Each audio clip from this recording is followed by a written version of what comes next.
Hey, Shalom.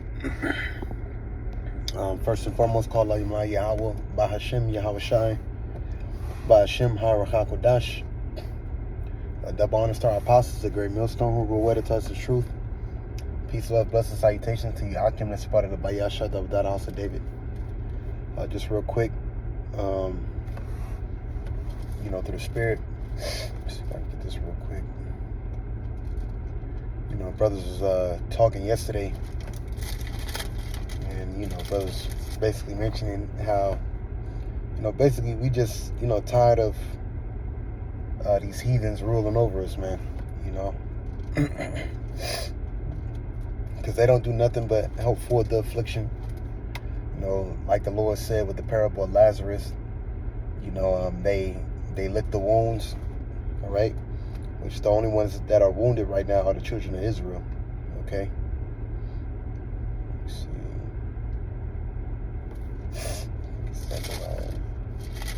see. Bear with me. And they all come together, man. They all come together to consult one another how to oppress us. But, through the spirit, they got these 7-Elevens. They got these marks that Esau, Edom helps them get, all right, through grants and things of that nature. But, through the spirit, man, that's all about to be done away with soon, man, all right?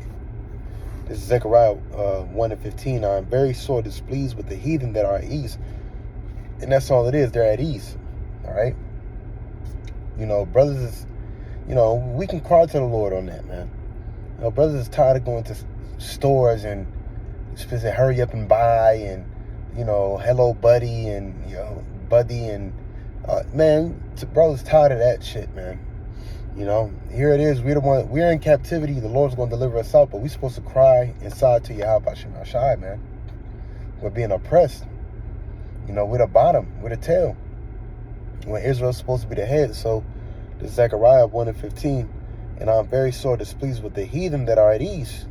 For I was but a little displeased, and they help forward the affliction. How do they help forward the affliction? All right. It's systematically designed for them to come over here. And Jake is the consumer to these heathens, man. We consume everything, meaning when you go into a store, when you got to go get a beanie, which that's a part of the curses in Deuteronomy, the 28th chapter. You go get a beanie, who you got to go to? Moab, Ammon, mainly Esau. He's the higher up merchandiser, all right? And you go get a bottle of liquor. Let's go to Moab real quick. Let's go to Ishmael, So the Lord is very displeased at these heathens that are at ease, man. Because how the hell do you own a 7-Eleven, all right? And you getting, you got, it's not about the tangible. It's just about the oppression, The scripture saying in Ecclesiastes the 7th chapter, that oppression maketh the wise man mad, all right? But I want to go into this chapter real quick because it's going to be a turnaround for us. All right, this is Isaiah 60:5. It says, "Then shalt thou see and flow together, and thine heart shall fear, and be enlarged, because of the abundance of the sea shall be converted unto thee. The forces of the Gentiles shall come unto thee." Because a lot of these heathens, especially higher up, you see a lot of these Ishmaelites and things of that nature. They got like gold cars, gold this, gold that. All that shit is ours, man. Esau, Edom. When that so-called queen died, all right, remember she was taking pictures in front of gold bricks, man. That's ours, man.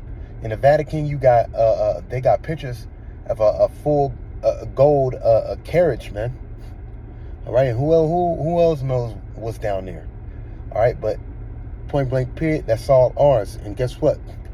When the Lord delivers us from this captivity and He raises us up, guess what?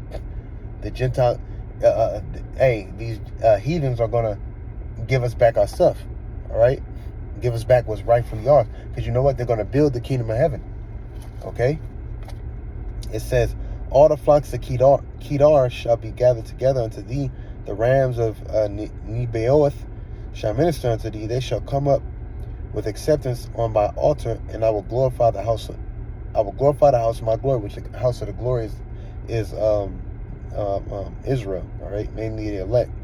Who are these that fly as a cloud and as the doves to their windows? And that's talking about the chariots, all right? And the doves to their windows, talking about the elect being in those ships, all right?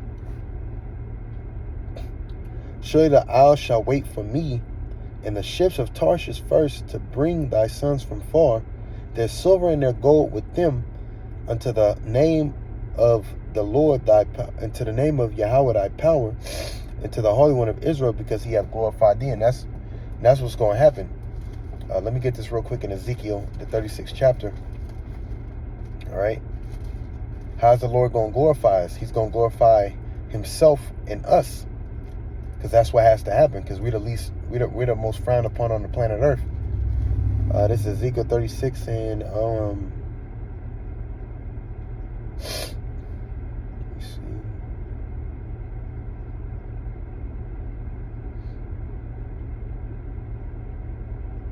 Here it is, Ezekiel 36 and 23.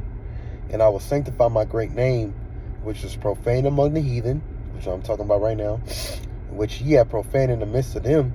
And the heathen shall know that I am the Lord, saith Yahawah of power, when I shall be sanctified in you before their eyes. How's the Lord going to do that? He's going to change us. All right. He's going to deliver us from certain things. All right. He's going to glorify his name again, once again, just like in the time of Egypt. One more scripture before I go back. All right. Salakia. You know how it is.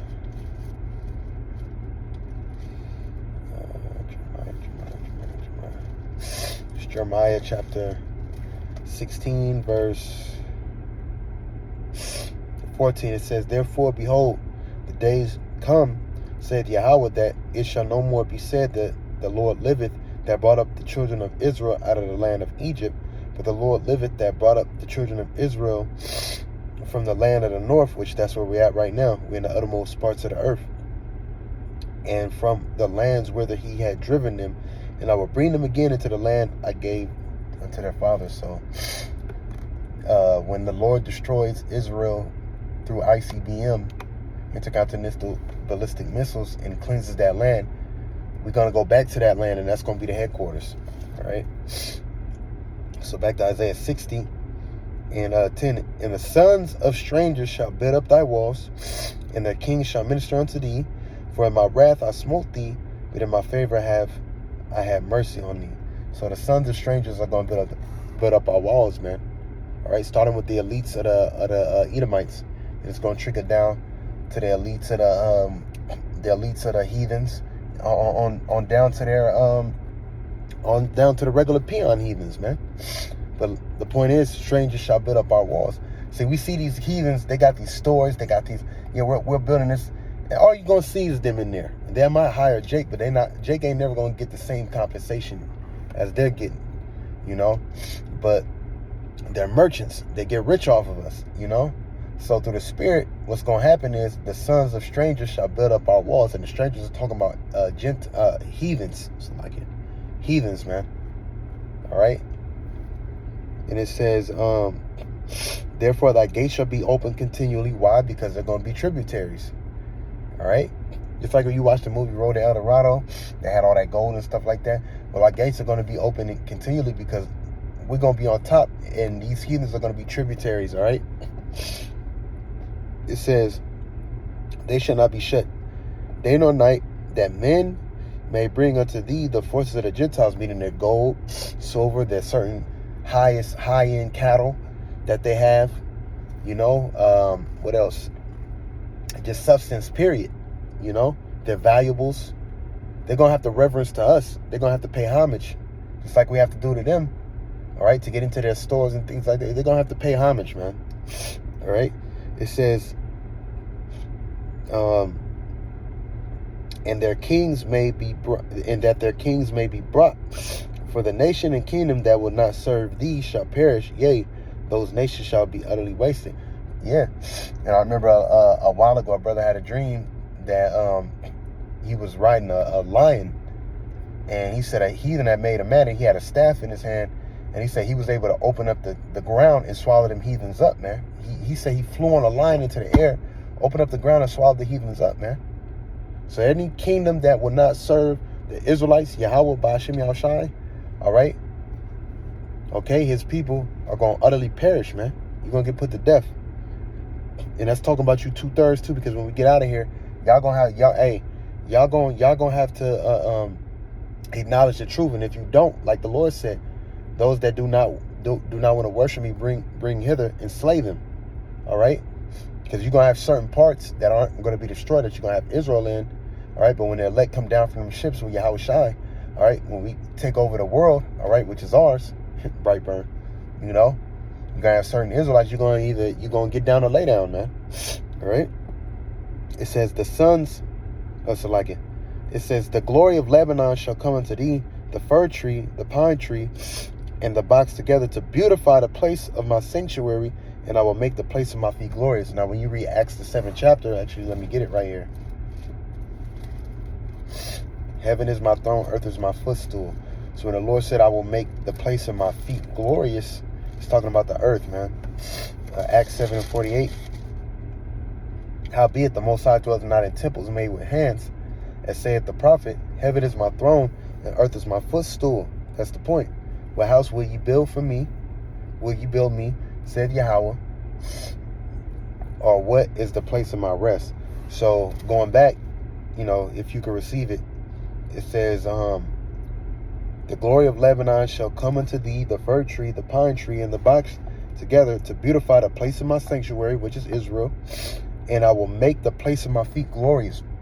Because the earth is going to, when the earth gets cleansed and gets rebuilt, reestablished, it's going to mirror the spiritual realm. Okay? So the Lord's gonna make the face of his feet, of the place of his feet, glorious, man. All right? Just like the spiritual realm is, all right? It's going the physical realm down here, that's physical, all right? Down here, the place of the Lord's feet, he's gonna make it glorious. Because the thing is, in the spiritual realm, whereas angels, okay, we're not going to have sex or anything like that, you know. But on this, when the Lord changes us, we're going to be able to reprocreate. All right, we're going to be able to have women. We're going to be able to enjoy the pleasures of the flesh, but not go off, okay? So it says, the sons also of them that afflicted thee shall come bending unto the knee. Meaning these heathen are going to come bowing to us. And all they that despise thee shall bow themselves down at the soles of thy feet.